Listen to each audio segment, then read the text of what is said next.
As a lobster in a restaurant tank, I was surrounded by my fellow crustaceans. We were all confined to our small spaces, with nothing but the sound of water filtering through our gills and the occasional chatter of customers to break the monotony.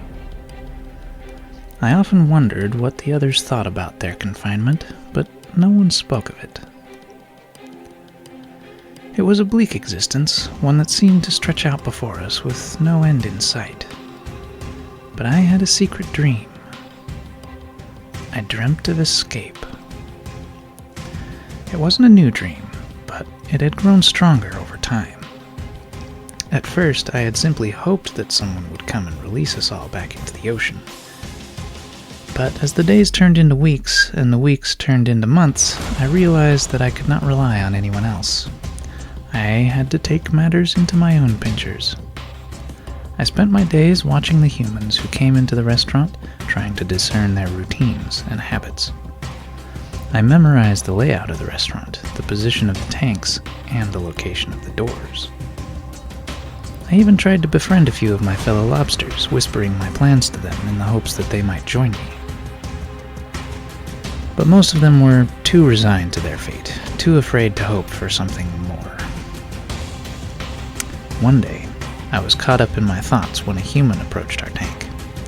He was a tall man with a weathered face, and he wore a white apron over his black clothes. He looked at me with an appraising eye, and I felt a shiver go through my body. Was he going to pick me for someone's dinner? The man surprised me. He reached into the tank, but instead of grabbing me, he plucked one of my tank mates out of the water. The other lobster struggled in his grip, waving his pincers frantically, but the man was too strong. I could hear the lobster's muffled screams as the man carried him away. The other lobsters in the tank were silent, as if they knew that this was just the way things were. But I couldn't help the rage that burned in my chest. How could these humans be so callous, so indifferent to our suffering? I knew that I had to escape before I met the same fate. That night, I huddled in the corner of the tank, thinking over my plans. I was so lost in thought that I didn't hear the sound of another lobster approaching me. "Oi!" a voice said, and I looked up to see a small lobster standing before me. "I heard you talking about escape. Is it really possible?"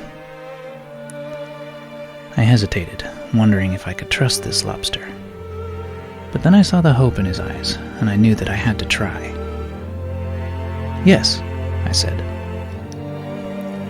"It's possible. But we have to be careful. We can't let the humans catch us." The other lobster nodded eagerly, and I felt a spark of hope ignite in my chest. Maybe, just maybe, we could make it out of here alive. As the small lobster listened to my plans for escape, I couldn't help but remember my own past. In my youth, I was a free-spirited creature, exploring the ocean floor with reckless abandon. But that all changed when I was caught in a trap and sold to this restaurant. At first, I resigned myself to my fate, believing that there was no way out. But as time passed, I realized that I could never truly be content in this tank. I longed to feel the rush of the waves against my shell, to taste the salt in the air, and to swim free once more. The small lobster's eyes widened as I spoke, and I could see the same longing in his gaze. It reminded me of myself when I was first brought to this tank. I had been so afraid, so alone, until I had found the courage to dream of something more. But dreaming wasn't enough. We had to take action if we wanted to escape. And as I watched the small lobster nod his agreement, I knew that I wasn't alone anymore. Together, we would find a way out of this place.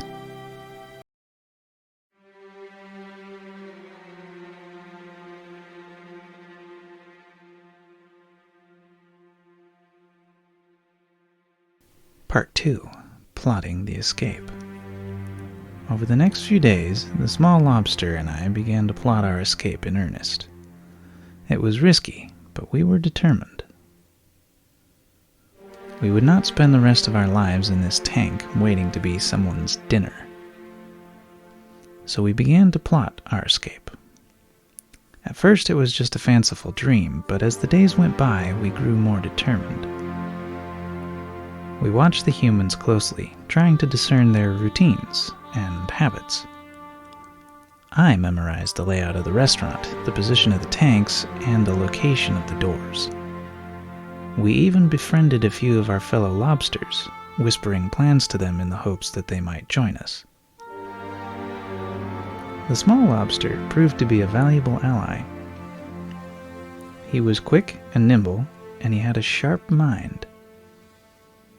We spent hours each day trying to find a weakness in the restaurant's security. We knew that we would have to be careful if we wanted to make it out alive. As the days turned into weeks, our plans grew more elaborate. We devised signals to communicate with each other, using flicks of our antenna to convey our intentions. We practiced our escape routes, timing each other to see how quickly we could scuttle across the tank and climb up the sides. But there was one problem that we couldn't solve: the human who tended our tank. He was a burly man with a gruff voice and a quick temper. We had seen him mistreat the lobsters in the past, throwing them into the boiling pot without a second thought. It was a constant source of anxiety for us. We knew that even if we managed to escape our tank, we would still have to avoid the human's notice. We could not let him catch us. One day, as we were discussing our plans, the small lobster spoke up.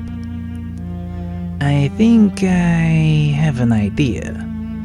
I've been watching the human, and I think I know how to distract him." I leaned in, eager to hear his plan. The small lobster had a way of thinking outside the box, and I had come to rely on his creativity. "We can use the other lobsters.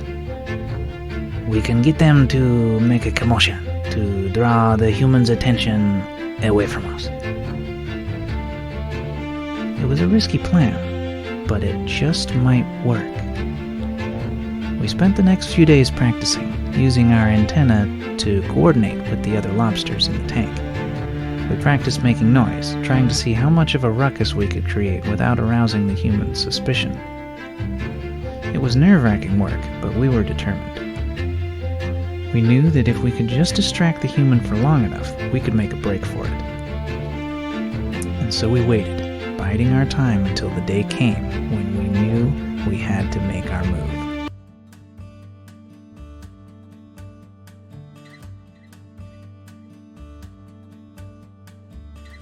Part 3. The Great Escape. And then one fateful day, my chance arrived. The restaurant was crowded with customers, and the staff were busy rushing back and forth. It was the perfect opportunity to make our move. The small lobster and I had been waiting for this moment, and we were ready. We had coordinated with the other lobsters in the tank, and they were ready to make a distraction if needed. I was watching the chef from a distance as he traveled around the kitchen. He looked at our tank and slowly started walking towards us. I continued to watch as the chef reached into our tank, his hand hovering over my head, and I knew that this was my moment.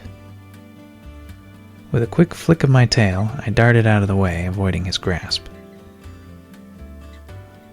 The other lobsters in the tank began to move frantically, creating a commotion that drew the attention of the staff.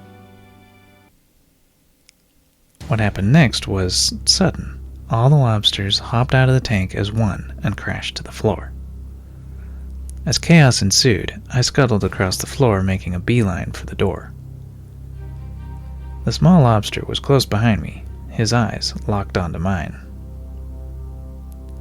We had practiced this escape 100 times, and we were both confident that we could make it out. The kitchen was a maze of activity, with pots and pans clanging, chefs shouting orders, and waitstaff rushing in and out. It was a dizzying array of movement, but we kept our focus, moving as quickly and as quietly as we could. Just as we were nearing the door, a pair of hands reached down and grabbed the small lobster. I watched in horror as he was lifted into the air, his legs thrashing wildly. "Gotcha, you little bugger," a voice growled. It was the human who tended to our tank, his face twisted into a snarl. He held the small lobster tightly, his fingers digging into his shell. I froze, uncertain of what to do. The small lobster looked down at me, his eyes filled with terror. I could see that he was struggling to break free, but the human was too strong. It was a moment of decision. Should I continue my escape, leaving my friend behind, or should I risk everything to save him? Without hesitation, I turned back, racing towards the small lobster and the human who held him. I could hear the other lobsters in the tank scuttling behind me, creating a diversion to draw the human's attention away. I launched myself at the human, my snappers extended. I dug them into his flesh, drawing blood. He howled in pain, and I used the distraction to grab the small lobster and scuttle away. We made it out of the kitchen and into the dining area, where we were met with a chorus of gasps and screams. The customers had noticed our escape, and they were backing away, their eyes wide with fear. We raced across the dining room, dodging tables and chairs, heading towards the door. We burst through it and onto the street, the cool evening air washing over us. We could hear the human shouting and cursing behind us, but we didn't stop. We kept running, faster and faster, until we were a blur of motion. We ran as fast as we could, the wind rushing past us as we made our way towards the ocean. It wasn't until we reached the beach that we finally slowed down, collapsing onto the sand, panting and exhausted. The small lobster and I looked at each other, our eyes filled with a sense of triumph. We had escaped the restaurant, and we had made it back to the ocean. It was a dream that had seemed impossible, but we had done it. We were free. As we reached the shoreline, I could see the vast expanse of the sea stretching out before us. The salty air filled my senses, and I felt a sense of joy and freedom that I hadn't experienced in so long. The other lobster and I made our way into the water as we swam deeper. We marveled at the beauty of our new home.